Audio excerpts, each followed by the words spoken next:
안녕하세요. 안녕하세요. 저 일단 시작을 하기 전에 이게 마지막입니다. 2018년 이게 마지막이고 사실 2019년 넘어가면 어떻게 될지 모르겠는데 일단은 시간을 내주셔서 정말 감사하다는 말씀을 드립니다. 감사하다는 말씀을 드리고 그리고 복 받으신 거예요. 저희 여기 MJ 분 와 계시는데 MJ님은 평소에 세미나를 잘 안 하세요. 잘 안 하시고 그리고 기본적으로 증권사에서 세미나 할 때 잘 아시겠지만 장이 좋으면 부담이 덜합니다. 부담이 들어서 세미나를 좀 많이 하는 편인데 이렇게 장이 안 좋을 때 좀 세미나를 좀 개최하게 된 것도 사실 저기 지금 뒤에 저희 지점장님 계시는데 저희 지점장님이랑 이제 뭐 팀장님이랑 다 뭔가 좀 합심을 안 해주셨으면은 오늘 좀 세미나를 못 할 뻔했어요. 그래서 일단은 시간을 내주신 거에 대해 굉장히 감사하다는 말씀을 드리고요. 그리고 여기 오시는 분들도 좋은 자리가 될 거라고 저는 생각을 하고 있습니다. 그래서 그 부분 말씀을 드리고요. 잠시만요. 여기 있군요. 자료 나눠드렸잖아요. 제 거는 보지 않으시는 게 나을 것 같아요. 제가 어제 11시까지 자료를 또 새로 만들었거든요. 그래서 그거는 그냥 필기하시는데 여백을 찾으시고요. 자료는 그냥 집에 가서 보시면 좋을 것 같습니다. 좋을 것 같고요. 오늘 좀 여러 가지 생각을 많이 했습니다. 여러 가지 생각을 많이 했는데 그냥 증시가 조정 국면에 있고 뭐 여러 가지 있는데 근데 제가 말씀을 드리고 싶은 건 오늘 이 자료를 준비한 것도 사실은 일반 투자자 입장에서 정말 일반 투자자 입장에서 어떻게 운용을 하는 게 어떤 거 뭘 사고 어떻게 포지션을 가져가고 어떻게 대응하는 게 좋은가 그거에 대해서 좀 생각을 좀 많이 해보려고 노력을 했고 그러다 보니까 저 세미나 할 때 좀 많이 오신 분들은 아시겠지만 좀 중복되는 내용이 좀 많을 거예요. 그 부분은 그냥 제가 생각하기에 이 부분이 굉장히 중요하구나 일반 투자자 입장에서 그렇게 생각을 하시면 좋을 것 같아요. 그리고 좀 서론이 긴데 저한테는 질문을 많이 해주시는 게 좋아요. 저한테는 질문이 많이 해주시는 게 좋을 것 같고 저희 한 달 전이죠. 10월 달에 세미나 할 때 저 혼자서 한 3시간 반 했거든요. 세미나를. 그때 카페에는 올라 있는데 질문이 거의 1시간 반이었어요. 거짓말 하나도 안 치고. 그만큼 질문을 많이 해주시는 게 저한테는 더 많이 얻어가신다는 거 말씀을 드리고요. 시작을 해보면 제가 타이슨과 알리에 대한 이야기를 드리려고 하는데 좀 뜬금없죠? 좀 뜬금없는데 타이슨 이 말 아시나요?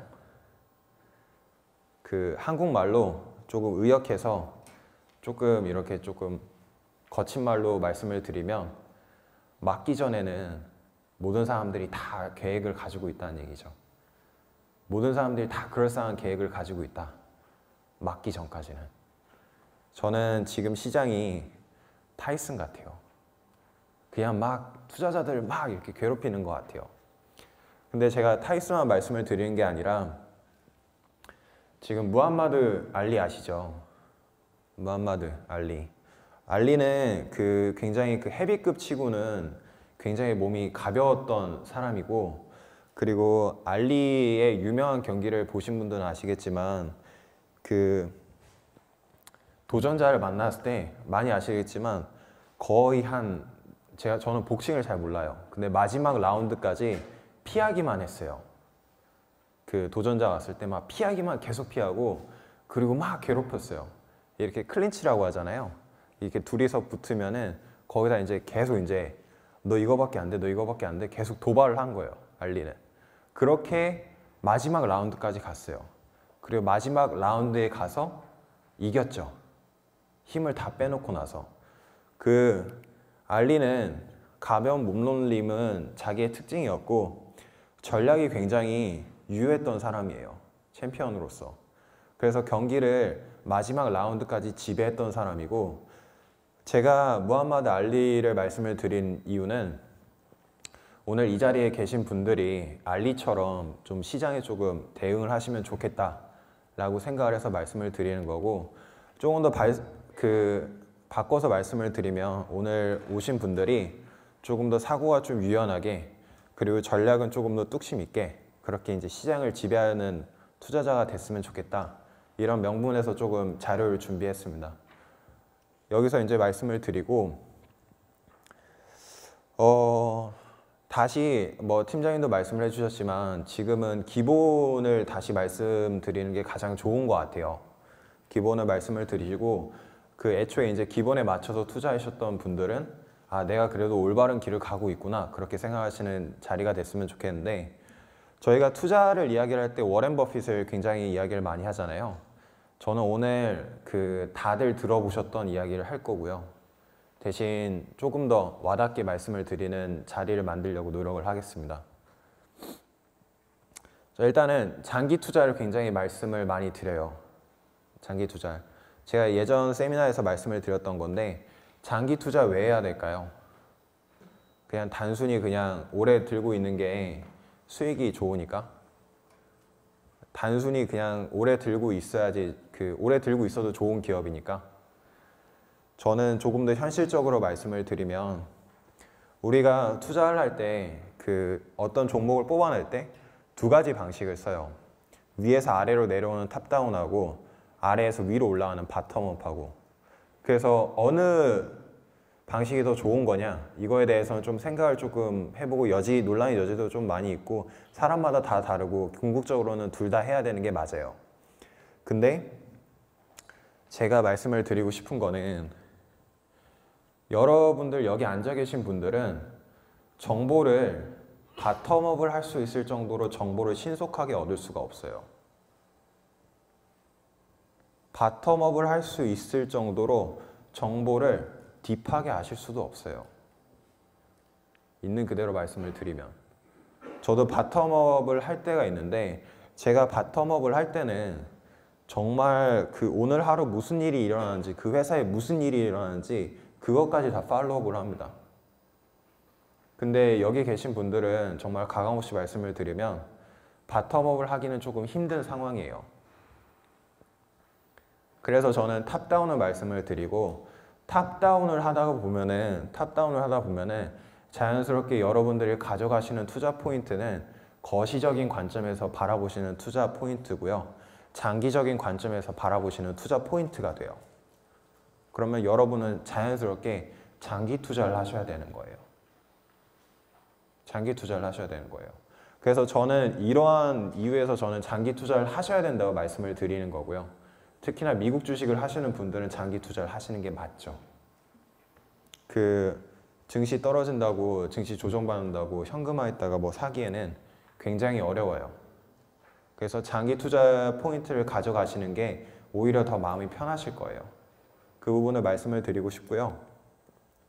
더해서 이제 팀장님이 간단하게 말씀을 드렸는데, 투자를 위해서 이제 다양한 전략을 이야기를 하죠.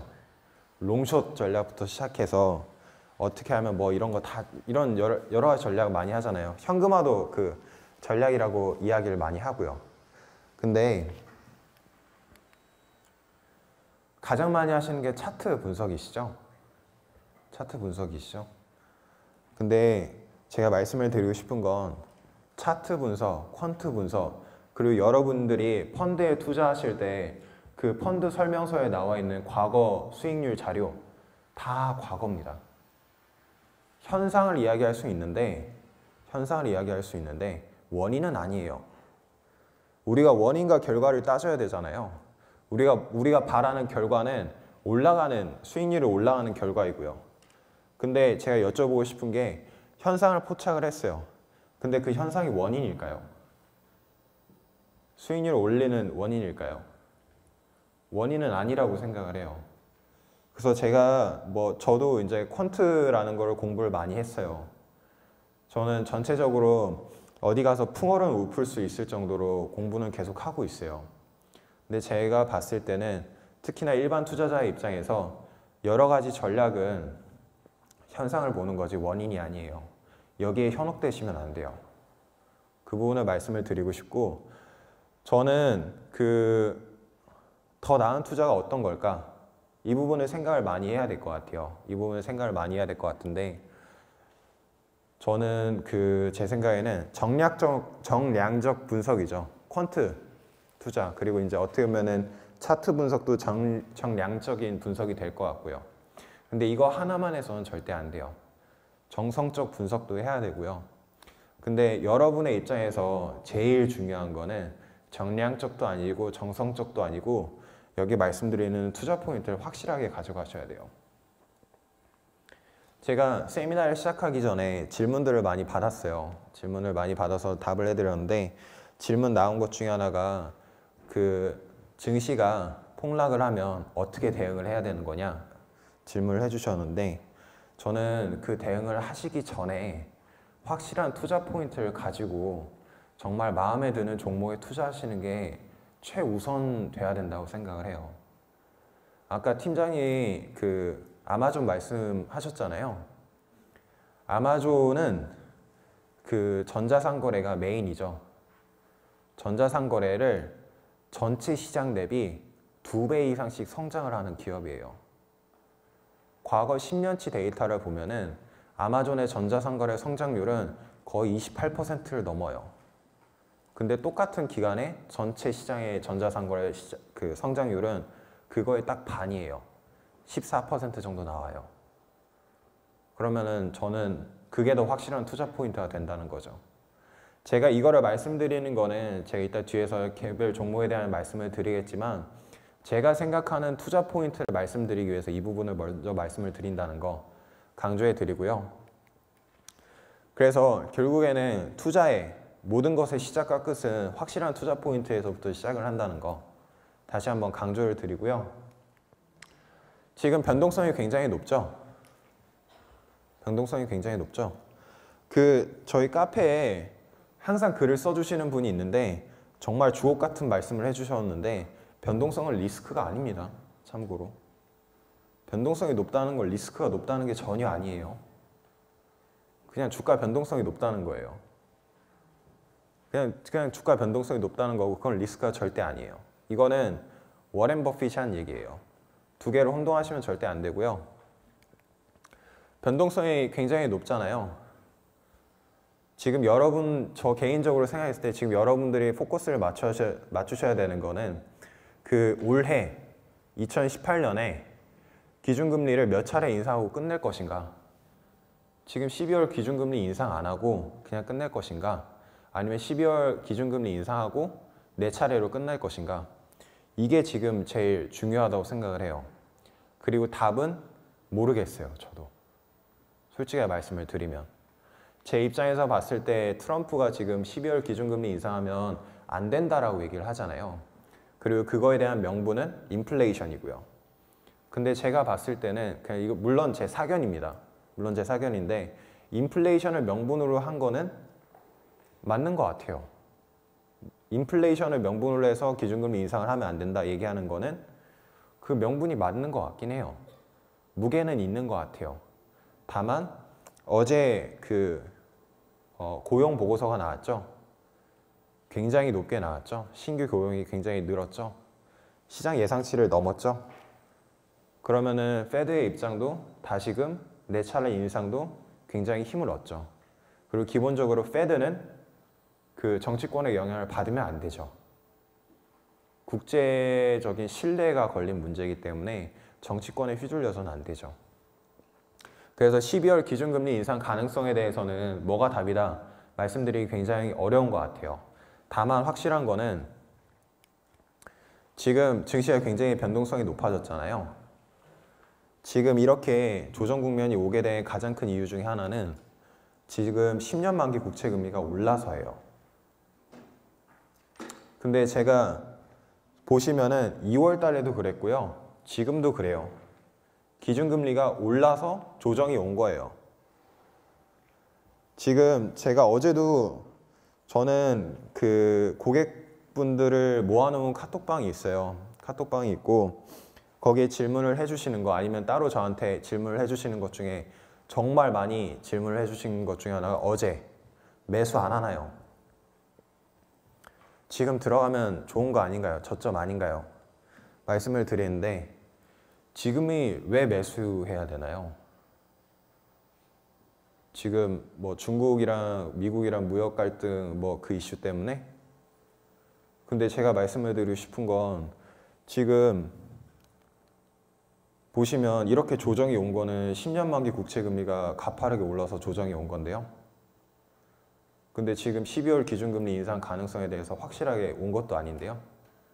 그리고 페드가 제롬 파월이 우리 12월 기준금리 인상할 거다 얘기하는 것만으로도 시장에는 부담이 되는데 그 최초의 원인은 증시가 조정을 받았던 최초의 원인은 무역 갈등이 아니에요. 이번 주 등락이 됐던 거는 저는 그냥 가만히 있었어요. 이번 주 등락은 그 미국 가구 중국 간의 그 긴장감이 완화된다는 이슈 때문에 굉장히 등락이 많았었죠. 어제 장 마감할 때 그 마이너스로 끝난 것도 그 이슈였고요. 근데 그거는 지금 애초에 조정 국면이 왔을 때 그게 이슈가 아니었어요. 이때 조정 국면이 왔을 때 저기 3.2%를 넘었었어요. 제가 이번 주에 월요일 날 제가 고객분들한테 매주 이렇게 말씀을 드리는데 말씀을 드렸던 것 중에 하나가 저는 지금 시장에서는 수익을 조금 덜 내는 게 나은 것 같고요. 리스크는 최소화하는 게 나은 것 같아요. 그래서 저는 아무 대응도 하지 않았어요. 저는 그거를 말씀을 드리고 싶어요.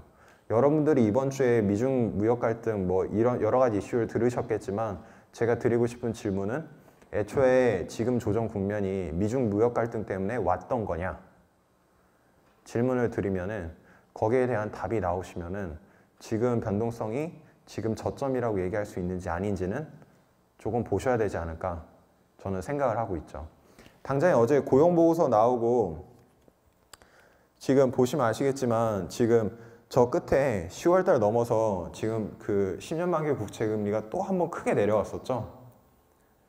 그때 왜 내려왔을까요? 시장에서 세 차례 금리 인상으로 끝날 거다. 그 이야기가 나와서 내려간 거죠. 근데 지금 어제 국채 금리 보신 분 계신가요? 혹시? 어제 지금 국채 금리가 3.22%까지 올라갔어요. 한 달 새에 3.074까지 내려왔다가 3.22까지 올라간 거예요. 지금 국채 금리가 방향을 못 잡고 있어요.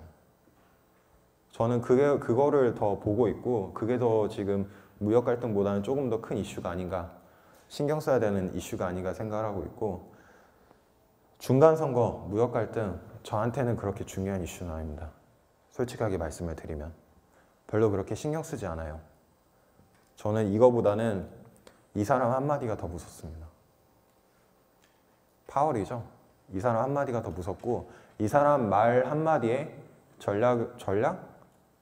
그냥 어떤 스탠스를 취하냐가 굉장히 중요한 것 같아요. 그래서 저는 그 제롬 파월이 지금 어떻게 흘러가는지 그리고 그거에 대한 시장의 반응을 보시는 게 더 중요하다.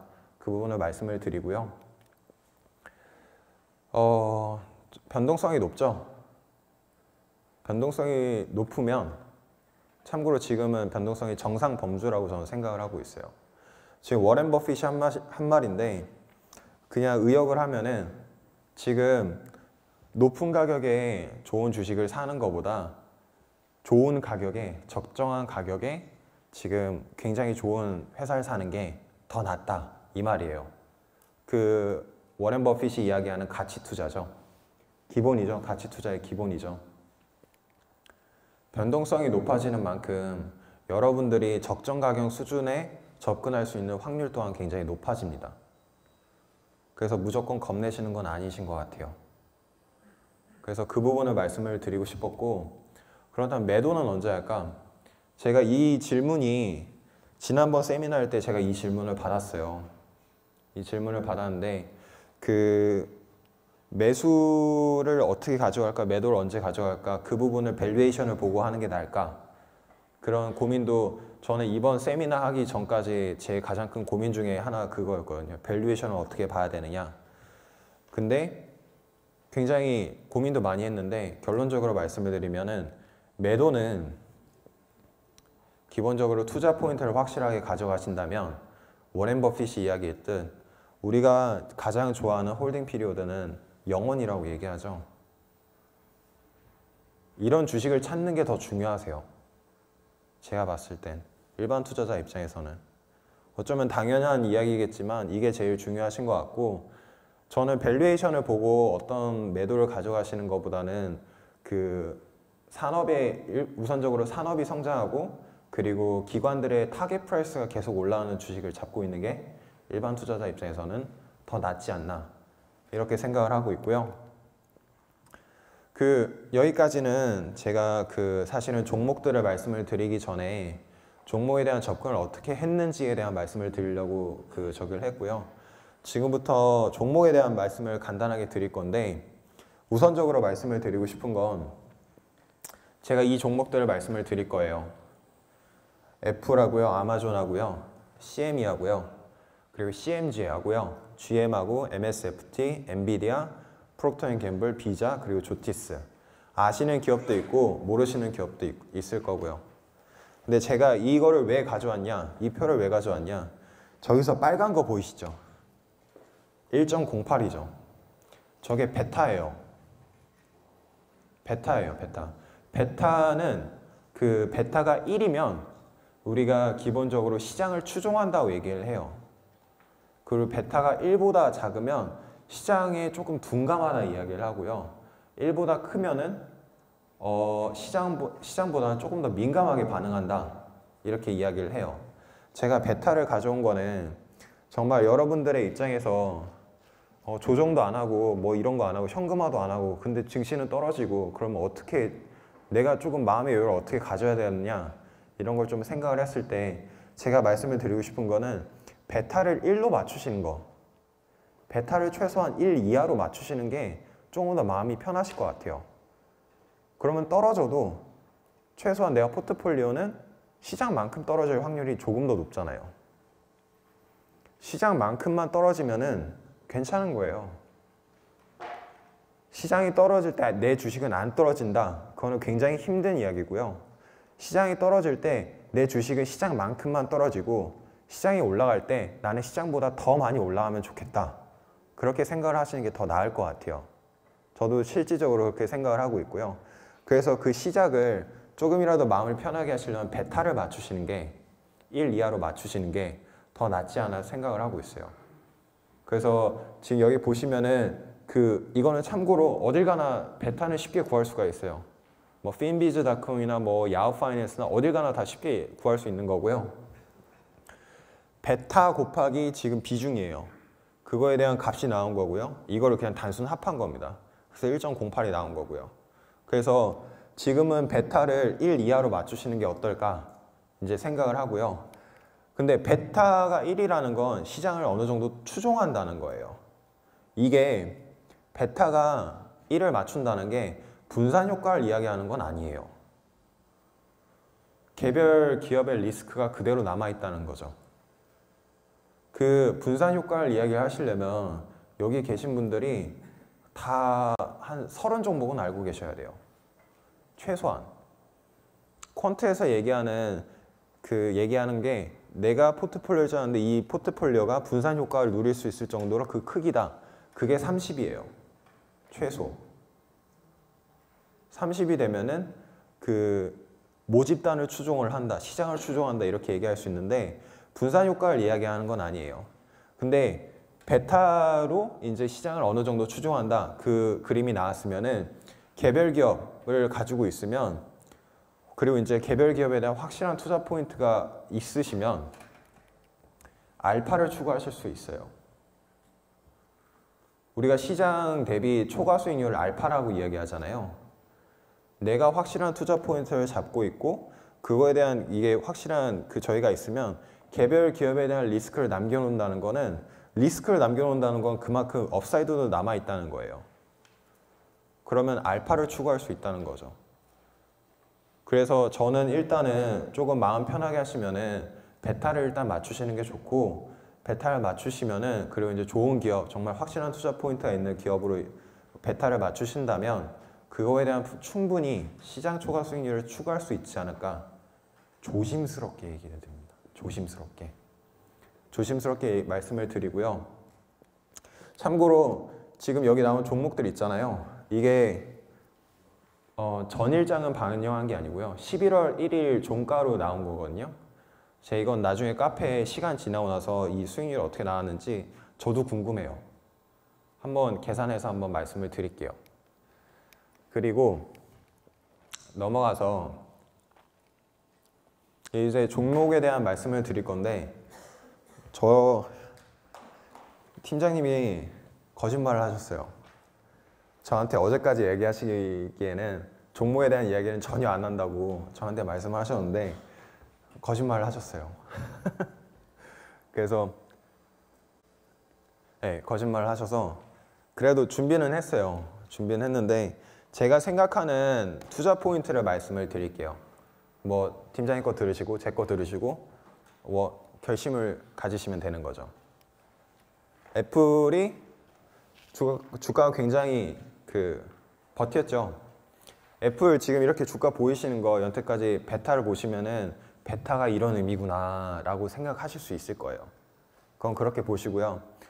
주가는 어제 많이 빠졌죠. 6.6% 넘었죠. 6.5% 넘었나요? 많이 빠졌죠. 많이 빠졌는데 이유는 실적 발표였죠. 실적 발표에 대한 이야기 때문에 저기를 했는데, 제가 슬라이드는 많이 준비했는데 제가 생각하는 핵심만 말씀을 드릴게요. 지금 이거예요. 이번에 실적 발표한 내용을 보면은 아이폰 시리즈 평균 판매 가격이 793이에요. 793달러예요. 근데 시장이 예상했던 거는 750.78이에요. 굉장히 높게 나왔죠. 아이폰 판매 대수가 시장 예상치를 하회했어도 이 판매 가격이 굉장히 높게 올라왔기 때문에 그 실적이 어닝 서프라이즈였죠. 그래서 어닝 서프라이즈였는데, 여기까지 끝내는 게 아니라 제가 말씀을 드리고 싶은 거는 아이폰은 럭셔리한 제품이에요. 필수 소비재라고 봐서 그 워렌 버핏이 투자한 것도 있는데 아이폰은 럭셔리예요. 이게 얘네 전략이에요. 이게 얘네 경영 전략이에요. 아이폰의 가격이 올라간다고 해서 제품이 안 팔릴 거다? 근데 아이폰은 연태까지 꾸준히 계속 가격을 올려왔는데요. 가격 내린 적 있나요? 내린 적 없죠. 계속 올려왔죠. 계속 올려왔죠. 그래서 제가 말씀을 드리고 싶은 거는 아이폰 시리즈의 가격이 올라간다는 거에 굉장히 그 포인트를 잡으시는 게 아이폰에 대해서는 맞는 것 같고요. 제가 강조하고 싶은 거, 진짜 강조하고 싶은 거는 지금 스마트폰 시장이 둘로 나눠져 있어요. 고가 스마트폰이 있고 중저가 스마트폰이 있죠. 그리고 아이폰은 지금 고가 스마트폰에 포지셔닝이 돼 있죠. 삼성도 그렇고 LG도 그렇고 다 고가 포지셔닝을 지금 도전을 하고 있죠. 근데 삼성하고 LG는 지금 미국에서 스마트폰 점유율이 굉장히 줄어들고 있어요. 반면 아이폰은 시장 점유율이 굉장히 높아지고 있죠. 가격이 올라가는데 연때까지 계속 가격이 올라갔는데 시장 점유율이 높아진 거예요. 브랜드 포지션이 그만큼 강한 거예요. 그리고 고가 정책은 애플의 경영 전략이에요. 경영 전략이에요. 지금 평균 판매 가격이 상승했다는 거는 그만큼 경영을 잘한다는 거예요. 저는 거기에 포커스를 맞추셨으면 좋겠어요. 여러분들이. 단순히 그냥 판매 대수에 이렇게 매몰되지 마시고, 제가 솔직히 말씀을 드리면 애플의 실적 발표했을 때 그 블로그라고 해서 마켓워치나 어느 기자들이 다 트위터에 이렇게 다 올려놔요. 근데 제가 조금 놀란 게 생각보다 너무 과하게 반응을 해서 부정적으로 기자들이, 저는 조금 놀랐어요. 솔직하게 말씀을 드리면.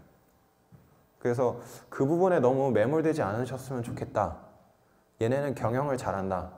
경영 전략을 그렇게 세웠는데 잘하네요. 제가 생각했을 땐 그게 적인 거 더 나은 포인트인 것 같아요. 말씀을 드리고 이 부분은 간단하게만 말씀을 드릴게요. 더 이상 판매 대수를 이야기하지 않는다 말씀을 했는데 팀장님이 말씀하셨죠. 근데 이거에 대한 그 이야기가 많은데 오라클도 예전에 그 클라우드 산업 부문을 도전하면서 이 부분에 대한 성장성을 이야기하다 어느 순간 멈췄어요. 멈추고 나서 그 성장이 둔화가 됐죠. 지금 그 언론이 얘기하는 거는 보는 건 이거예요. 사실은 오라클이 이랬다. 오라클이 뭐 숫자를 감추기 시작한 거는 자기네들 성장 그 부분에 의구심이 있기 때문에 성장을 그 숫자를 가린 거고 애플도 그런 거 같다. 이렇게 얘기를 하는데 근데 아마존을 말씀을 드리면 이번 실적 발표했을 때 아마존 프라임 멤버가 몇 명인지 얘기했나요? 안 해요. 걔네 안 해요. 지난번에 한 번 했죠, 한 번. 그 아마존으로 프라임 멤버로 연태까지 배송이 된 게 몇 개고 한 번 했죠. 안 해요. 얘네 이거 의무도 아니고 얘네가 생각했을 때는 이게 아마존 전체를 이야기하는 건 아닌다 이렇게 생각을 하는 건지 한 적이 없어요. 그러면은 오라클도 아마존도 다 떠나서 그냥 애플은 얘기한 거는 이건 팀 쿡이 얘기한 거예요. 아이폰 판매 대수가 기업의 성장 전략을 이야기하지는 않는다. 그래서 우리는 아이폰 판매 대수를 이야기하지 않을 거다. 이렇게 이야기를 했어요. 제가 보는 건 이거예요, 사실은. 시장은 오라클과 비슷하다. 그래서 아이폰 판매가 부진할 것을 감추는 거다. 이 부분 얘기하지 않을게요. 다만 제가 생각을 하는 거는 애플이 얘기했던 명분이 있잖아요. 판매 대수가 중요한 게 아니라 그 아이폰 판매 가격이 중요한 거예요. 아이폰 판매 가격이 성장을 하는 게 지금 애플의 럭셔리 브랜드 포지셔닝을 이야기를 하는 거고요. 그게 지금 그 명분을 내세운 게 저는 일리가 있다고 봐요. 팀 쿡이 얘기한 게. 판매 대수가 더 이상 애플을 이야기하지 않아요. 더군다나 지금 애플은 아이워치부터 시작해서 지금 맥북, 그리고 저도 지금 여기 있는데 에어팟, 아이폰에서 점점 매출을 다각화하려고 하고 있죠. 그런 의미에서 봤을 때 저는 팀 쿡이 얘기한 게 명분이 저는 동했어요. 일리가 있다고 생각을 해요. 그래서 저는 이렇게 지금 보고 있고 이번에 아이폰 XS 나올 때 프레젠테이션 했던 걸 제가 그림을 따온 거예요. 아이폰 X 참 말 많았죠. 아이폰 X는 글로벌에서 1위입니다. 단일 스마트폰은 1등이고요. 아이폰 X를 쓰는 사람은 98%가 만족을 해요. 핸드폰을 쓰는데. 그리고 올해 이게 지금 미래죠. 애플은 지금 소프트웨어 기업으로 전환하려고 굉장히 부단히 노력을 하고 있죠. 그 소프트웨어 플랫폼이 iOS죠. iOS 제가 이게 좀 헷갈리는데 올해 판매가 된 게 20억 개예요. iOS 담은 그 기계가 20억 개가 팔린 거예요. 애플의 사람들이 그 주요 기관들이 굉장히 애플을 좋게 보는 이유가 여기 있어요. 사실은. 이거를 말씀을 드리고 저는 이건 정말 개인적인 거. 정말 개인적인 거. 지금 질문을 드리고 싶은 게 지금 조정 국면에 그 워렌 버핏은 어떻게 할까요? 워렌 버핏이 투자할 때 아이폰 보고 투자했을까요? 지금 조정 국면이 왔는데 워렌 버핏은 어떻게 했을까요? 이거는 각자 생각해 보시면 좋을 것 같아요. 워렌 버핏은 지금 주가가 떨어졌을 때 어떻게 했을까요? 저도 모르죠. 근데 얘기한 거는 워렌 버핏이 이야기한 거는 굉장히 좋은 회사라고 이야기를 했죠. 워렌 버핏의 코멘트는. 이 부분을 생각을 하셨으면 좋겠어요. 정말 우리가 얘기하는 가치 투자의 달인이라는 사람이, 대가라는 사람이 어떻게 투자했는지, 어떻게 했을지 그 부분을 생각하시면 좋을 것 같고, 다음으로 아마존입니다. 가장 좋아하는 컴퍼니 중에 하나죠. 이유는 제가 말씀드려야 되는데 팀장님이 얘기했어요. 그래서 밉네요. 일단 넘어가고요. 간단하게 말씀을 드리면 제프 베조스. 저는 제프 베조스가 하나의 투자 포인트가 될 수 있다고 생각을 해요. 근데 제프 베조스에 대한 뭐 이런저런 이야기를 할 수 있지만 제가 그 근래에 본 기사 중에 눈에 띄는 것 중에 하나는 길죠? 넘어갈게요. 그 제프 베조스는 항상 2, 3년 뒤의 미래를 생각하면서 현재를 준비하는 사람이에요. 그래서 아마존의 주가 연태까지 올라온 거는 제프 베조스가 얘기하는 거는 내가 2, 3년 전에 옳은 결정을 하고 옳은 일을 해서 지금 주가가 오른 거다. 이렇게 이야기를 해요. 저는 제프 베조스가 경영을 정말 잘한다고 생각을 하고 있고 제프 베조스 하나만으로 저는 아마존을 사도 괜찮다고 생각을 하는 사람 중에 한 명이에요. 그래서 그 투자 포인트를 말씀을 드리고 싶고 이거 아시나요? 이게 혹시 아시는 분 혹시 손 잠깐 여기 계시는군요. 그 간단하게 설명을 드리면 왼쪽에 커스터머 익스피리언스라고 있잖아요. 아마존이 최우선 가치로 생각하는 게 커스터머 익스피리언스예요. 제가 이 그림을 가져온 이유 중에 하나는 이 그림 한 장이면은 여러분들이 관심을 갖고 있는 플랫폼 비즈니스 모델을 전부 다 이해할 수 있다고 생각해요. 이거 하나면 플랫폼 비즈니스 모델 다 이해가 돼요. 설명을 드리면 그 전자상거래에서 소비자가 고객 경험이 증가를 하면 고객 경험은 자연스럽게 트래픽, 재방문으로 이어지고 재방문이 이어지면은 고객이 많아지는 만큼 그만큼 제품을 판매한다는 사람이 늘어나요. 셀러가 자연스럽게 늘어나죠. 셀러가 늘어나면 자연스럽게 소비자가 선택을 할 수 있는 제품의 범주도 늘어나죠. 셀렉션이 늘어나죠. 셀렉션이 늘어나면 그만큼 다시 고객이 방문을 해요. 이게 하나의 성장이에요. 그래서 플랫폼 비즈니스 모델을 간단히 말씀을 드리면 서로가 서로를 끌어들이는 플랫폼을 만드는 게 가장 중요해요. 고객이 셀러를 끌어들이고 셀러가 고객을 끌어들일 수 있는 그 플랫폼을 만드는 게 제일 중요해요. 그리고 이렇게 서로가 서로를 끌어들이는 비즈니스 모델을 만들면 그 기존의 그 플랫폼을 유지하기 위한 비용이 있잖아요. 사람이 늘어나는 만큼 그 비용이 점점 줄어들어요. 점점 줄어들면은 그게 다시 그 고객들이 선택할 수 있는 제품 가격에 반영이 돼요. 제품이 가격이 낮아지는 거죠. 그럼 다시 고객 경험이 증가를 해요. 아마존은 처음부터 이걸 했고 이거를 몇십 년 동안 하는 회사예요. 그래서 잘하는 거예요. 그래서 이 부분을 말씀을 드리고 싶고 아마존 이번 실적 발표에서 여러 가지 이슈가 있는데 그 우리가 아마존을 이야기할 때 가장 많이 이야기하는 것 중에 클라우드잖아요. 클라우드 비즈니스잖아요. 이거 아마존 실적 발표 프레젠테이션 따온 거예요. 따온 건데 아마존 클라우드 부문은 매출은 전년 동기 대비 46% 성장을 했고요. 영업이익은 77% 성장했습니다. 그 말인즉슨 얘네는 돈을 버는 곳에서 돈을 자기가 잘 버는 곳에서 더 잘 버는 거고요. 돈을 벌고 있는 거에서요. 조금 더 마진을 남길 수 있는 여지를 찾았다는 거죠. 더해서 요즘에 아마존 보면은 언론에서 제일 이야기하는 게 광고 매출이죠. 실질적으로 그 광고 매출 이야기할 때 그 근거를 찾아보면은 구글에서 막 찾아보시면 아시겠지만 실질적으로 미국에서 어떤 사람이 물건을 산다. 물건을 살 때 구글에서 검색을 할 것인가 아마존에서 검색을 할 것인가 실제 구매를 할 때 아마존을 먼저 간다는 거죠. 그래서 그만큼 사람들의 유입이 많으니까 아마존에서 광고를 하는 것은 그만큼 유의미하다는 거죠. 그래서 그 광고 시장을 이야기를 굉장히 많이 하는데 광고 시장이 전년 동기 대비 123%가 성장을 했어요.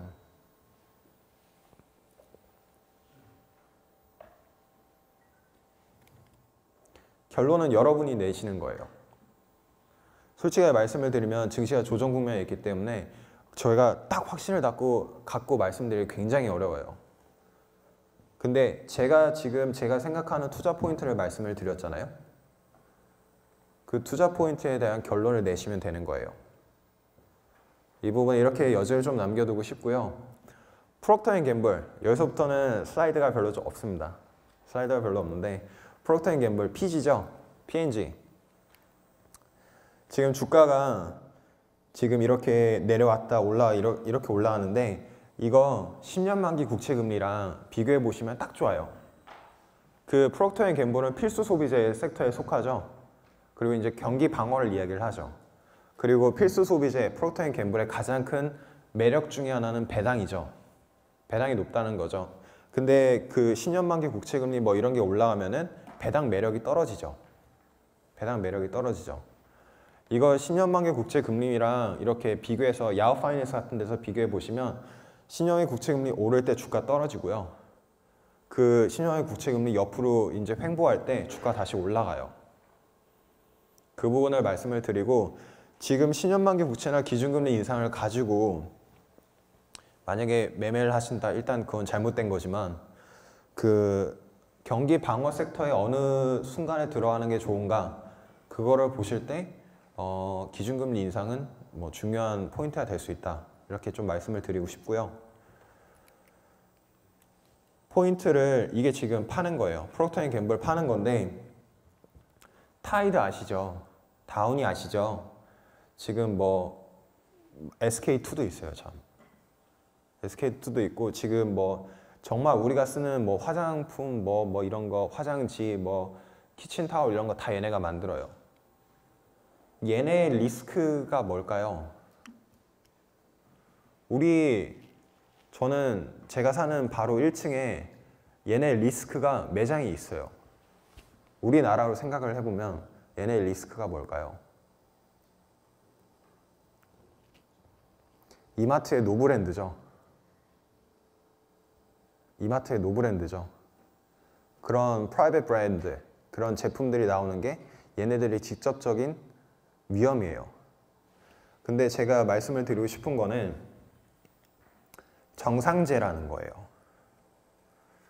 정상재는 소득이 올라가는 만큼 판매도 늘어나는 게 정상재예요. 지금 미국 경제가 나쁘지 않죠? 미국 경제가 나쁘지 않죠? 지금 우리도 사실은 경제 안 좋다고 하지만 그렇게 우리가 체감할 정도로 체감하죠. 우리나라 말고 미국 지금 뭐 무역 갈등 뭐 이런 거 저런 거 있다고 하지만 지금 고용은 계속 늘어나고 어제 발표된 임금 인상이 3%로 굉장히 높게 나왔죠. 그러면 제가 여러분들한테 질문을 드리고 싶은 거는 여러분들이 살림살이가 좀 나아지셨어요. 오늘보다 내일 더 살림살이가 나아지셨어요. 그럼 내일 여러분들이 밥을 드셔야 되는데 햇반을 사 드실까요? 아니면은 노브랜드에 가서 그 햇반 비슷한 제품을 드실 건가요? 네? 햇반 드실 건가요? 이게 일반적이에요. 이걸 우리가 정상재라고 해요. 제가 어느 브랜드를 폄하하려는 건 아닌데 열등제라는 거는 우리가 돈을 조금 벌기 시작했을 때, 돈 소득이 줄어들기 시작했을 때 먼저 찾는 게 열등제예요.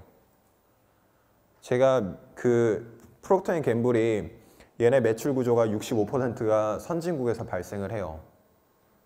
선진국에서 발생을 하는데 지금 북미가 40%를 넘고요. 북미가 경제가 나쁜가요? 경제 펀더멘털이? 이코노미스트는 계속 나와서 경제 펀더멘털이 괜찮다고 얘기하고 임금 인상도 굉장히 이제는 높은 수준으로 올라오고 있죠. 그렇게 되면 햇밥 먹을까요? 노브랜드 갈까요? 이번에 얘네 어닝 서프라이즈예요. 어닝 서프라이즈에서 주가가 올라가는 거예요. 그렇게 보시면 좋을 것 같고 얘네는 연 배당률이 3.2% 넘습니다. 참고로. 굉장히 높죠? 그건 말씀을 드리고요. 다음으로 말씀을 드릴 건 제너럴 모터스. 제너럴 모터스는 친숙하시죠? 우리나라 언론에서 굉장히 이야기 많이 하잖아요. 군산 공장 폐쇄한다부터 시작하더니 지금은 법인을 분리하겠다 얘기하고. 근데 그것만 보지 마시고요. 얘네는 자동차 제조업체들 중에는 가장 빠르게 변화에 대응하는 기업 중에 하나라고 생각을 해요. 말씀을 드리면 얘네 이것도 얘네가 실적 발표 자료에서 제가 떼온 거예요. 얘네가 주요 전략이에요. 주요 전략인데 지금 보시면은 북미 대상 SUV 트럭 매출을 증대하겠다. 그리고 이제 캐딜락 브랜드에 여기 밑에 있죠. 캐딜락 브랜드에 이제 우리는 집중하겠다. 이렇게 이야기를 하고 있잖아요. 특징이 있어요. 두 가지인데 캐딜락 브랜드, 트럭 브랜드는 GMC라는 게 있고요. 쉐보레에도 트럭이 나오죠. 굉장히 고객 충성도가 높은 편입니다. 트럭 부문에 있어서. 그리고 얘네는 트럭 부문에서 그리고 이제 캐딜락 브랜드에서 돈을 조금 더 잘 벌어요. 애플이랑 비슷한데 판매 금액이 높은 거예요. 판매 금액이 높은 거고 이번 실적 발표에서 나온 내용을 제가 발췌를 했어요. 발췌를 했는데 의역해서 말씀을 드리면은 제너럴 모터스는 이번 분기 실적 발표에 자동차 판매 대수가 생각보다 조금 벌었다. 생각보다 조금 팔았다. 대신 높은 가격에. 어닝 서프라이즈예요, 얘네도. 굉장히 크게 어닝 서프라이즈 났어요. 이게 얘네 전략이에요. 전략이 먹혀드는 거예요. 제가 이것도 발췌를 하는 건데 그 쉐보레랑 GMC 트럭 모델들이 굉장히 생각보다 판매 대수가 예상치를 상회했다. 얘네 경영 전략이 지금 하고 있는 거예요. 제대로. 제가 봤을 때 이거는 선택과 집중을 제대로 하고 있고 경영의 결과로 이번 분기 실적 발표에서 어닝 서프라이즈가 나온 거라고 저는 생각을 하고 있어요. 그래서 여러분들이 굉장히 관심을 갖고 보셔야 되는 주식 중에 하나가 아닌가 제가 말씀을 드리고요. 지금 자동차 제조업체 얘기를 하면은 여러분들이 가장 관심을 갖고 많이 들었을 키워드가 자율주행차랑 전기자동차죠. 쉐보레의 볼트는 지금 시중에 판매되는 게 한 번 충전하면 383km를 갑니다. 테슬라 기술력 좋죠. GM도 기술력 좋아요. 이거 볼트 내부입니다. 뭐가 없죠? 핸들이 없죠? 테슬라 핸들 있나요? 없나요? 테슬라는 있고 얘는 없네요. 자율주행차 부문도 얘네 기술력을 절대 무시하지 못해요. 제가 이 GM에 대해서는 방송에서 이야기를 많이 드렸었어요. 참고로 네이버에 맹경열을 치세요. 맹경열을 치시면 제가 한국경제TV에서 방송한 게 나와요. GM 있어요. 조금 더 알고 싶으시면은 GM 찾으셔서 보시면 돼요. 제가 시간을 너무 많이 잡아먹어야 돼서 GM은 여기까지만 말씀을 드릴 거고 여기서부터는 그냥 슥슥 넘어갈게요. 다시 한번 말씀을 드리지만 제가 오늘 말씀드린 종목은 제가 다 한국경제TV에서 다 방송을 한 거고요. 네이버에 맹경열 치시면 다 나옵니다. 거기 있는 거 저는 좋은 투자 포인트라고 생각을 해서 다 방송을 한 거니까 그거 보시면 도움 많이 될 거예요. 엔비디아는 너무 많이 떨어진 것 같아요. 그래서 저는 사실 제가 반도체 관련된 주식들 중에 2개 들고 있었어요. 반도체 관련된 거는 하나는 엔비디아고 하나는 마이크론 테크놀로지죠. 마이크론 테크놀로지는 팔았는데요. 팔긴 했는데 저는 현금이 조금 필요해서 운용을 할 때 현금이 필요해서 마이크론 테크놀로지를 팔았고요. 마이크론 테크놀로지는 장기적으로 가져갔을 때 나쁘지 않은 것도 아닌가. 그래서 근데 사실 미주미 카페에 보시면은 제가 지나가는 말로 이렇게 말씀을 드렸는데 마이크론 테크놀로지가 주가가 막 떨어질 때 많은 분들이 지금 비중 늘려야 된다 이렇게 얘기를 하셨을 때 제가 댓글로 남긴 게 하나 있어요. 저는 마이크론 테크놀로지를 어느 비중 이상으로 절대 사지 않습니다. 그렇게 말씀을 드린 적이 있어요. 찾아보시면 있어요. 똑같아요. 엔비디아는 이게 엔비디아 지난 분기 실적 발표예요. 제가 말씀을 드리고 싶은 거는 여기 사업 부문이에요. 지금 게이밍, 프로페셔널 비주얼라이제이션, 데이터 센터, 오토모티브, OEM and IP 이렇게 나와 있는데 지금 보시면은 옆에 보시면은 맨 왼쪽에 보시면은 전년 동기 대비 사업 부문이 얼마나 성장했는지가 나와 있어요. 52%, 20%, 83%, 13%. 지금 보시면은 게이밍, 프로페셔널 비주얼라이제이션은 얘네가 하던 일이죠. 굉장히 잘하는 일이죠. 근데 성장이 저만큼 계속 이어져 나간다는 거, 특히 게이밍 분야에서 얘네가 하는 일을 잘한다는 거죠. 그리고 데이터 센터, 굉장히 주목하셔야 되는 사업 부문 중에 하나예요.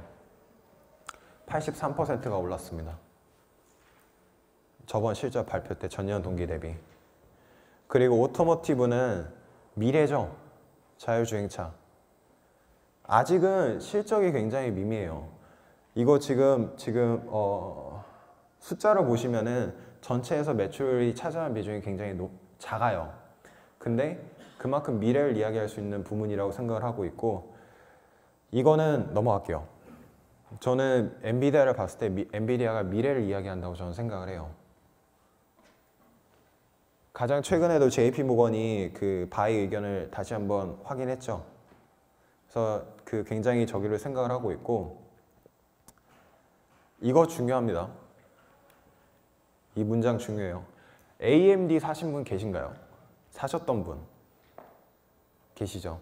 이번에 많이 떨어졌잖아요. AMD 실적 발표에서 중요한 게 뭐였냐면, AMD가 이번 실적 발표에서 얘기한 것 중에 그 비트코인에 관련된 이슈가 우리 지금 실적에 영향을 주기 시작했다. 그래서 가이던스가 낮아졌어요. 그 똑같은 내용을 얘네는 지난 분기에 했어요. 이번 실적 발표에는 더 이상 비트코인 관련된 이슈는 제외가 될 겁니다. 비트코인 관련된 이슈는 하나의 그냥 지나가는 이야기였고요. 그거를 이야기하지 않고 실적을 내는 게 더 좋은 기업이었죠. 저는 엔비디아가 그럴 수 있다고 생각을 해요. 엔비디아가 그럴 수 있다고 생각을 하기 때문에 저는 지켜보시면 좋을 것 같고, 조티스, 이 기업 아시나요? 제가 방송에서 말씀드린 적이 있는데, 조티스는 그 동물 산업에서 이야기하는 기업이에요. 얘네가 뭐 하냐면, 어이구, 없었네요. 얘네가 그 우리가 반려동물 있죠. 그리고 가축들 있죠. 소, 닭, 돼지 뭐 이런 애들, 말. 그 동물들을 대상으로 항생제 같은 제약 그 품을 만드는, 의약품을 만드는 회사예요. 제가 반려견 산업에 대해서 말씀을 드리면 일단은 기본적으로 요즘 유튜브 들어가시면 아시겠지만, 지금 유튜브에 가장 핫한 동영상 중에 하나가 그 동물들이 노는 거죠. 고양이 키우는 거, 강아지 키우는 거. 우리가 반려동물에 대한, 예전에는 우리 집 개라고 우리 집 강아지 이렇게 얘기했다가 반려동물이라는 표현을 쓰죠. 그 표현이 얘기하듯이 지금 우리가 얘기하는 반려동물에 대한 그 인식이 굉장히 달라졌고요. 앞으로 늘어날 거고요. 실질적으로 그 서베이가 있는데, 다시 한번 말씀을 드리지만 얘도 방송에 나온 종목이에요. 방송 보시면 좋을 것 같고, 포인트를 두 가지만 말씀을 드리면, 우리가 반려동물을 했을 때 쓰는 돈이 있어요. 사료 살 때 돈 들죠. 그리고 옷 살 때 돈 들고, 아플 때 돈 들고, 여러 가지 돈이 들어요. 근데 그 돈이 들어가는 것 중에 여러분들이 주인의 입장에서 내가 소득이 줄었다. 그럼 반려견한테 드는 비용 중에 제일 먼저 뭘 줄일 건가 생각을 해봤을 때, 그리고 제일 마지막까지 반려견한테 드는 비용 중에 이 비용은 어쩔 수 없이 들어야 된다. 그 비용이 뭘까요? 아플 때 쓰는 비용이죠. 그래서 저는 그렇게 보고 있고, 아플 때 쓰는 비용 중에 보험도 얘기할 수 있는데, 보험은 좀 불안정한 것 같아요. 제가 봤을 때. 왜냐면 반려견 그 동물병원 갈 때 드는 비용이 생각보다 굉장히 크거든요. 그래서 말씀을 드리고, 그래서 저는 그런 포인트를 잡고 들어갔었고, 어닝 서프라이즈예요. 참고로 얘네도 어닝 서프라이즈여서 지금 저기 올라간 거 있죠. 다른 주식 다 빠질 때 혼자 오른 거예요. 지난주 금요일 날 실적을 발표했는데 전체 지수 다 빠지고 뭐 기업들 다 빠졌을 때 또 오른 종목 중에 하나가 치폴레예요. 치폴레는 멕시칸 프랜차이즈고요. 멕시칸 음식 프랜차이즈고요. 이것도 방송 보시면은 있을 것 같아요. 일단은 얘네도 어닝 서프라이즈입니다. 어닝 서프라이즈고 지켜보실 필요가 있는 것 같고요. CME 제가 죄송해요. 이게 제가 시간이 많지가 않아서 여기부터는 조금 제가 그냥 말로만 간단하게 넘어갈게요. 근데 다 제가 보유하고 있었던 종목이거나 보유하고 있는 종목이고요. 앞으로 보유했으면 좋겠다는 종목들입니다. 참고로 CME는 CME 거래소예요. 뭐 그 해지할 때 쓰는 거죠. US Futures, 나스닥 Futures 뭐 이런 거 있는 거 파생 상품, 옵션 상품, 리스크 해지 그런 거 할 때 CME를 찾습니다. CME를 찾는데 최근 보시면은 주가가 굉장히 올라왔죠. 단단하게 버티면서. 증시나 채권이나 변동성이 높아지는 만큼 기업들의 리스크 해지에 대한 요구는 굉장히 커져요. 리스크 해지를 할 때 제일 먼저 찾아야 되는 상품들을 가지고 있는 게 CM입니다.